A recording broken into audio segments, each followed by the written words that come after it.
কেন্দ্র ঘোষিত ৫ দফা দাবিতে পটুয়াখালী রাঙ্গাবালী উপজেলা বাংলাদেশ জামাত ইসলামীর উদ্যোগে বিক্ষোভ মিছিল ও সমাবেশ অনুষ্ঠিত হয়েছে।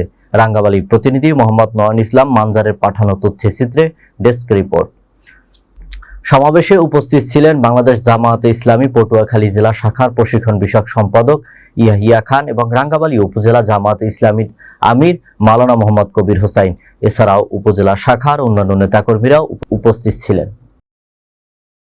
পিয়ারের কথা বলতে গিয়ে আমি উদাহরণ টেনেছি, এদেশে যদি পিয়ার পদ্ধতি নির্বাচন হয়, প্রত্যেকটি দপ্তর ন্যায্য হিস্সা তার আনুপাতিক হারে সংসদ সদস্য নির্বাচিত হবে।